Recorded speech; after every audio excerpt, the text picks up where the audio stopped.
come before you this evening and bring a portion of God's Word to you. Very thankful for the elders for the opportunity to present God's Word. Thankful for John for all the work that he does here. And I am also a little bit under the weather, so between John and me, hopefully you'll get a combination of one good voice today. I got a couple cough drops, so I just beg your pardon in advance if I have to resort to those. And of course, I got the water. Dan told me to make sure that it was an unopened water. Oh, no, Ron said that, to make sure that it's an unopened water so that John and I don't share any illnesses. Today I'd like to talk a little bit this evening about the Christian and the use of social media. It's not going to be anything groundbreaking or difficult to understand. It's really mainly just points of how to be a Christian and has those extend to our lives on social media. There's really nothing here that you probably haven't heard before. I'm not going to delve into the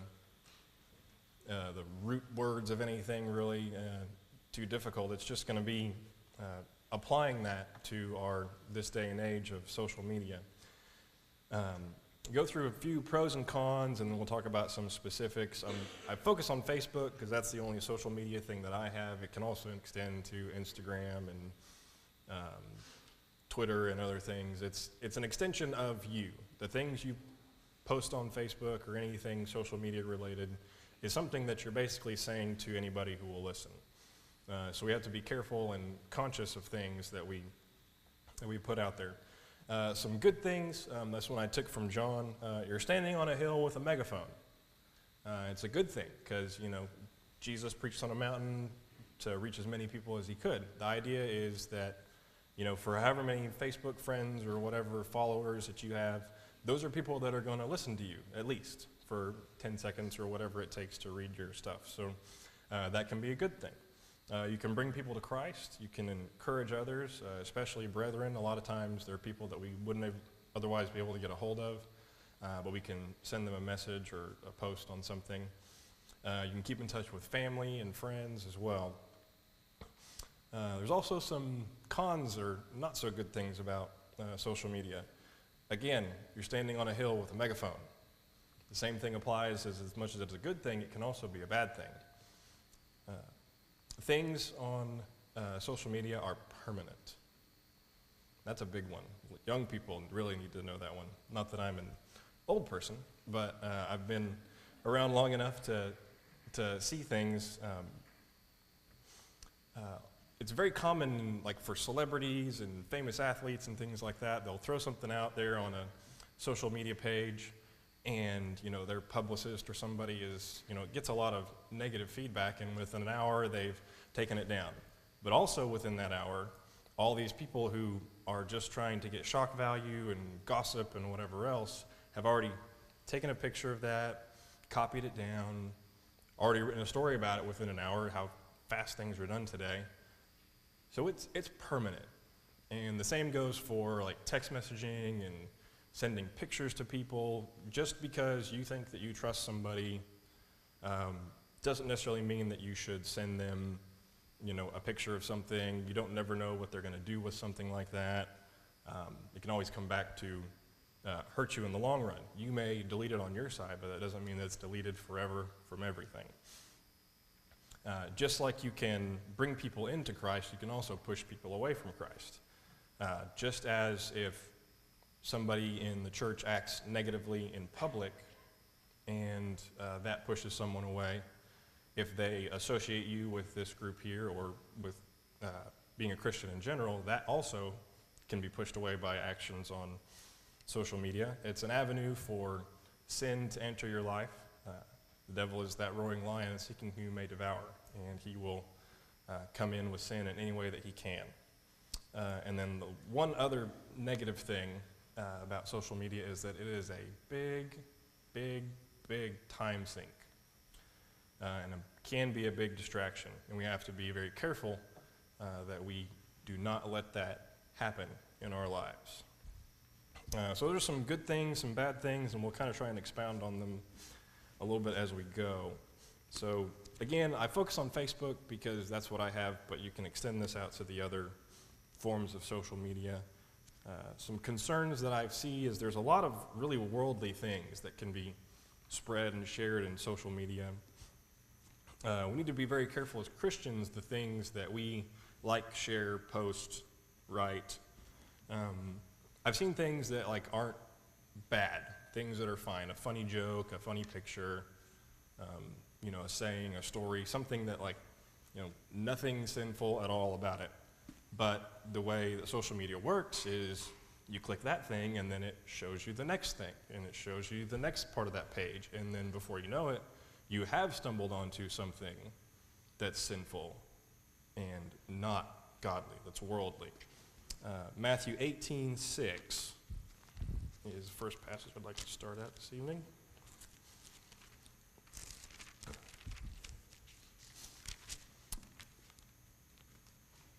So at the start of the chapter, Matthew 18, the disciples come to him and they want to know who the greatest is. And Jesus grabs a little child and says, whoever humbles himself as this child is the greatest in the kingdom.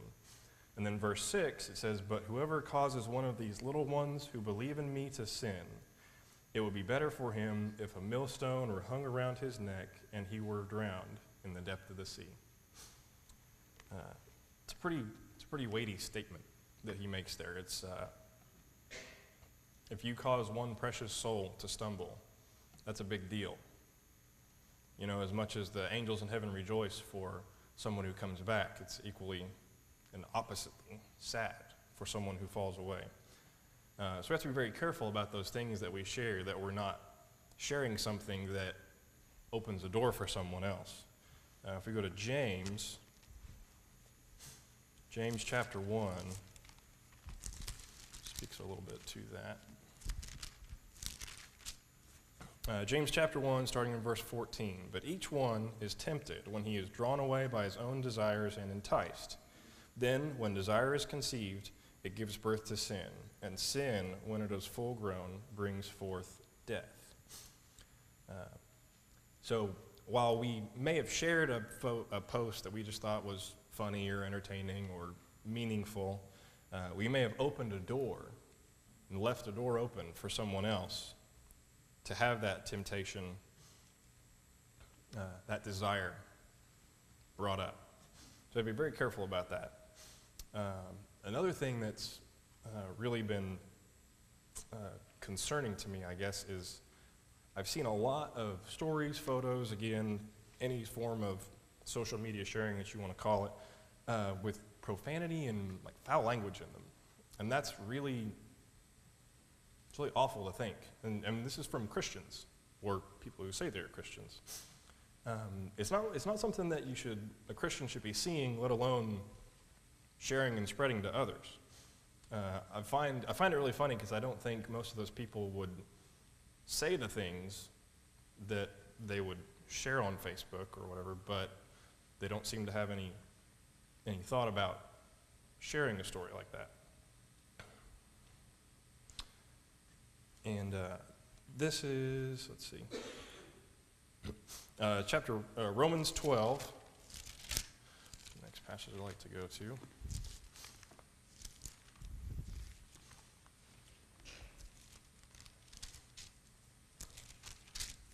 Romans 12, starting in verse 1, it says, I beseech you therefore, brethren, by the mercies of God, that you present your bodies a living sacrifice, holy, acceptable to God, which is your reasonable service. And do not be conformed to this world, but be transformed by the renewing of your mind, that you may prove what is that good and acceptable and perfect will of God. We as Christians should not want to be like the world. We should want to be like Christ. Christ was not of this world. Christ was not loved in his time for the things that he said. If we walked into any public gathering and said the majority of the things that Christ said, we would not be loved by this world.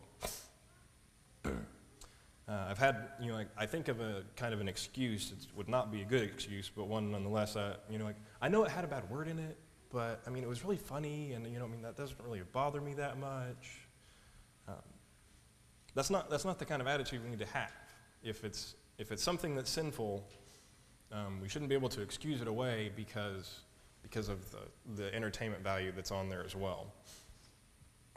You shouldn't have to make an excuse for anything that you want to post on social media, share on social media. We'll turn to 1 John. This is our scripture reading for the lesson. 1 John chapter 2, verse 15 through 17. It says, "Do not love the world or the things in the world. If anyone loves the world, the love of the Father is not in him. For all that is in the world, the lust of the flesh, the lust of the eyes, and the pride of life, is not of the Father, but is of the world. And the world is passing away, and the lust of it. But he who does the will of God abides forever." Christian, between these two verses, Romans 12 and 1 John 2, you can't love the things of the world. Matthew chapter 6:24 is you cannot serve God and mammon. You'll hate one and love the other, you'll loathe one and despise the other. You can't do both. A Christian needs to be a Christian. A Christian can't be a Christian and be worldly. You can't have both sides of the coin. I'm sorry, I'm gonna have to take a drink.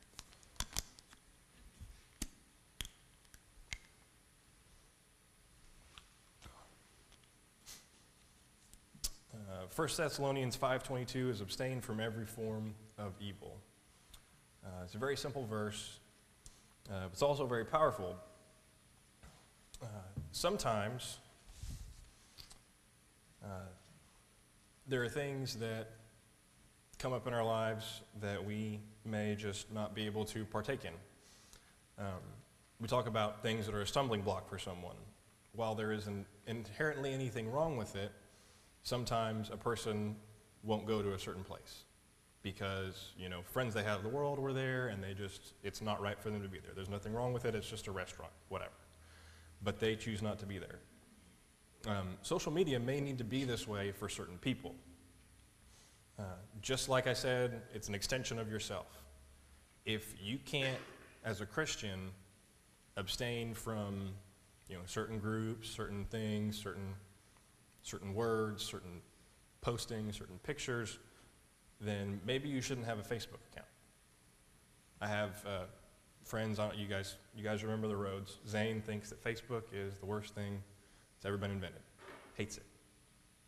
And the only reason he has a Facebook account is because he has friends that he has to help and be a watcher for because of things that they post on social media. Otherwise, he doesn't have a Facebook account. And that's, let's see.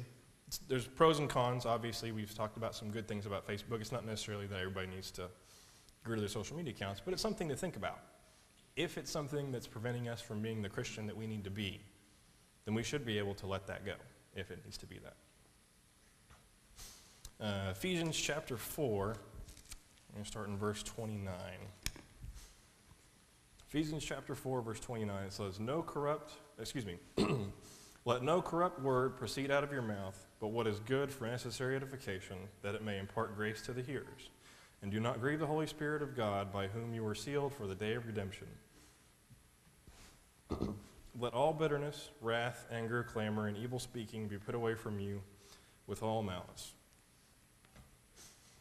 Let no corrupt word proceed. Put away evil speaking, anger, wrath, bitterness. These are all things we have to do to be a Christian. Verse 30 is very important. "Do not grieve the Holy Spirit of God, by whom you were sealed for the day of redemption." Putting away these things is part of our change that we have to make. Part of the reason that we were bought by Christ with a price. If we can't put away those things, we're crucifying God or Christ again, just by being stubborn and not wanting to do those things. Let's turn to Matthew chapter 12.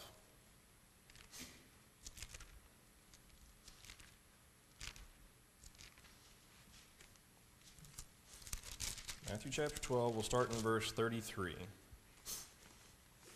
says, "Either make the tree good and its fruit good, or else make the tree bad and its fruit bad. For a tree is known by its fruit. Brood of vipers, how can you, being evil, speak good things? For out of the abundance of the heart, the mouth speaks. A good man out of the good treasure of his heart brings forth good things, And an evil man out of the evil treasure brings forth evil things. But I say to you that for every idle word men may speak, they will give account of it in the day of judgment. For by your words you will be justified, and by your words you will be condemned. The mouth speaks the thoughts of the heart. We see that here. If you have good treasures in your heart, good treasures come out. And likewise, evil treasures, evil things come out. And then the scary part, of course, is the very end. Your words will be justified, or for by your words you will be justified, and for by your words you will be condemned. What we say, and by an extension of what we say in face-to-face, what we say on social media, can be a reflection on us and something we can be judged by, we can be justified by, or we can be condemned by. We'll turn over to Colossians. We got a couple verses from there. Chapter 3, we'll start in verse 8. Colossians chapter 3, verse 8 says, "But now you yourselves are to put off all these, anger, wrath, malice, blasphemy, filthy language out of your mouth. Do not lie to one another, since you have put off the old man with his deeds, and have put on the new man, who is renewed in knowledge according to the image of him who created him." Put off filthy language. And it says, since you have put off the old man with his deeds. This is very similar to that passage we had in Ephesians. We were bought with a price. We were bought and we were redeemed by Christ. And if we cannot put away these things, if we continue to use filthy language and that kind of thing, then we are not holding up our end of the bargain, so to speak. Chapter 4, verse 6 says, "Let your speech always be with grace, seasoned with salt, that you may know how you ought to answer each one."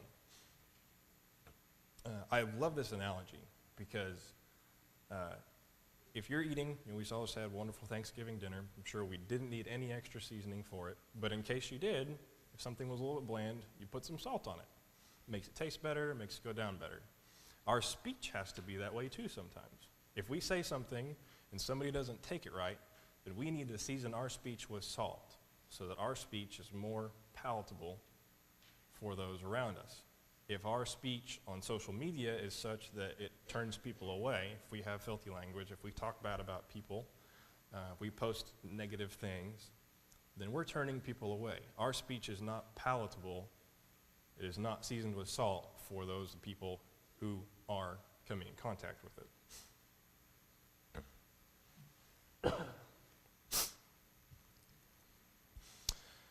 Just like seeing people on social media, we as Christians have a responsibility to those to help them if we see this. I have seen some people post something and gone to them privately and said, "Hey, not really sure that that's something a Christian should post. I understand what you're trying to say, but wasn't really a good idea." I didn't, berate them in public, but as Galatians 6:1 would say, go to them with the spirit of gentleness and try and help them to be a better Christian. Our goal is to always be pleasing to God. Our goal is not to be right. Our goal is to be right with God. As I said before, one of the cons is that Facebook and social media can be a time sink. I have two examples that illustrate how awful this is.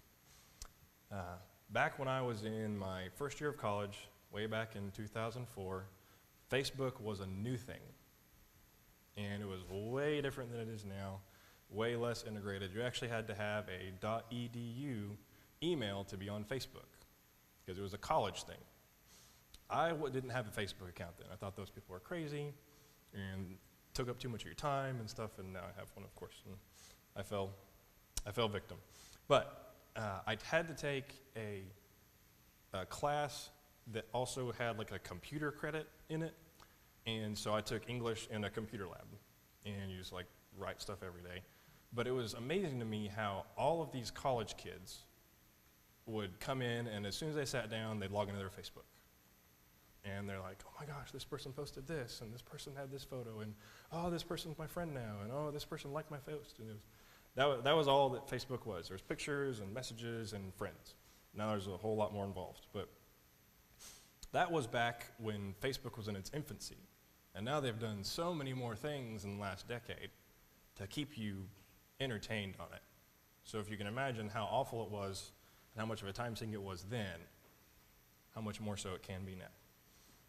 My second example is with my own children. Me and my wife have decided to make a rule that more for Eli because Abigail is up at all hours of the day and it's a little bit different. But Eli, we can definitely tell that he's constantly looking, constantly wanting attention. And so we've decided that we'll keep our phones on, so if somebody calls us, we can do anything, but we don't get on our phones whatsoever while Eli's awake. A lady posted a story on Facebook, of course, talking about a brief period of time where she just watched her two kids playing in the room. And it was 30 minutes or something. The kids looked at her 28 times. And she was like, what if that was 28 times where I was down looking at my phone?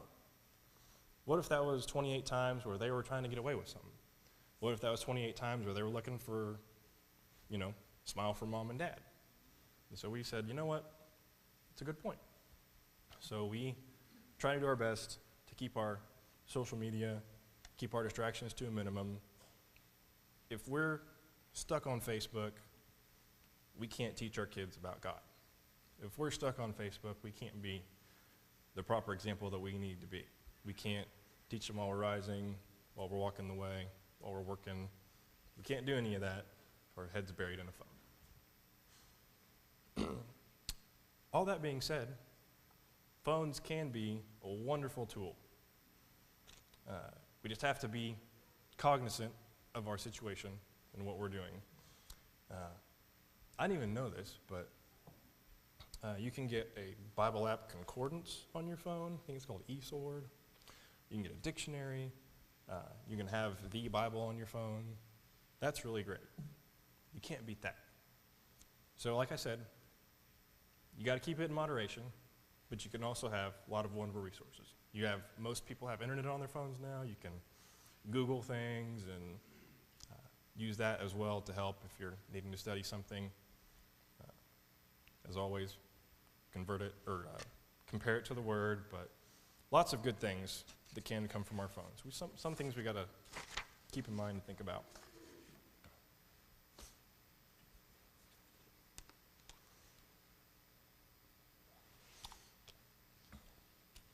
There's some other positive things we can look at.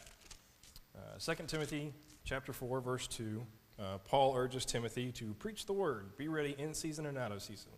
Convince, rebuke, exhort with all long-suffering and teaching. In Mark 16, 15, and 16, Jesus also urges the apostles to go out and preach the gospel. That is something in a somewhat limited capacity that we can do with social media. John is wonderful about posting links to services. He posts for the service stream, he posts for Bible classes, he has his Truth Factor discussion, Tuesday Bible class. He even does it on his vacation from California, which I don't know, it's 3 hours earlier or later or whatever, but he makes sure that he puts that on Facebook even though he's not even here. Another thing that's come around recently, there was a deal on there where you could, I don't know, it's a link or an app or something. I didn't do it, but I saw a few other people on there. You could go through this deal and it would scan through all your Facebook posts and it would tell you what words you've used the most. And so, people's, had family members' names and stuff like that. John's had, of course, all the service things, Truth Factor and God, and Seminole Point was on there, and all of his kids' names and stuff. So that was another thing that I saw. I should have tracked it down so that I could do it, so I could say whether I was guilty or not of doing anything poorly. But that's something that I think would be a good gauge of our conduct on social media. Hit that link. What does it show up with? Does it show up with God, worship services, scriptures? Does it show up with family things? Does it show up with sinful things? Would you be ashamed of the word that's used most on your Facebook page, your Instagram, your Twitter page? Something to keep in mind. Hebrews chapter 10, verse 24 and 25. And let us consider one another in order to stir up love and good works, not forsaking the assembling of ourselves together, as is the manner of some, but exhorting one another, and so much the more as you see the day approaching. Another positive thing that we can do is to stir up one another to love and good works. As with John and others posting the links to services, some people are not able to attend services. But if they show that link readily available, all you gotta do is click one time and bam, you're in services. That's not a substitute for coming, but people like my wife are at home right now, unable to come, taking care of children. Hopefully Eli's quiet and she's able to listen to me right now. You can also take part in our singing service. I know they posted the link for our singing service on last Wednesday. Lots of ways that you can be encouraged through the use of social media and linking people with information there. I have a family member who posts lots of little articles, very similar to like the tracts that they have out in the back, the necessary use of baptism, is it required or not, things about instruments of music, gambling, drinking, things like that. He posts little articles about that, and there again, something to try and teach people.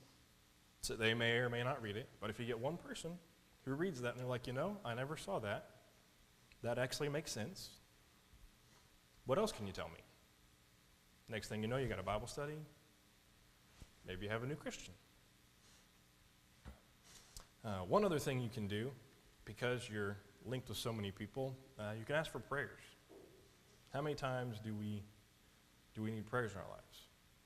We've got this big list right here. Gets added to every week. We probably add 3 and take away 1 usually. How many times can we get more prayers by asking other Christians for help?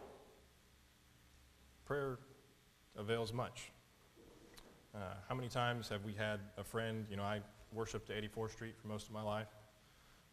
Most of the time I see on Facebook, so-and-so's sick, so-and-so's going to have surgery, so-and-so's been struggling with this thing. Please pray for them.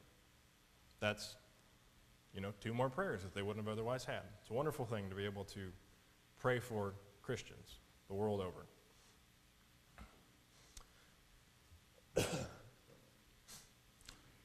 Our conduct in social media is really just an extension of our conduct in our everyday lives. We are expected by God to live righteously in this life. We as Christians must remember that just like in our interactions with people in our workplace, grocery store, baseball game, whatever it is, our presence on social media is a reflection of Jesus and the church here and our lives as Christians. I'll leave you with one more verse, Matthew chapter 5, and the lesson will be yours. Matthew chapter 5, starting in verse 13. Here's that wonderful analogy again about salt. You are the salt of the earth, but if the salt loses its flavor, how shall it be seasoned? It is then good for nothing but to be thrown out and trampled underfoot by men. You are the light of the world. A city that is set on a hill cannot be hidden. Nor do they light a lamp and put it under a basket, but on a lampstand, and it gives light to all who are in the house. Let your light so shine before men that they may see your good works and glorify your Father in heaven. So is your life behaving like salt and light to this world? Or has your salt lost its flavor? Has your light burnt out?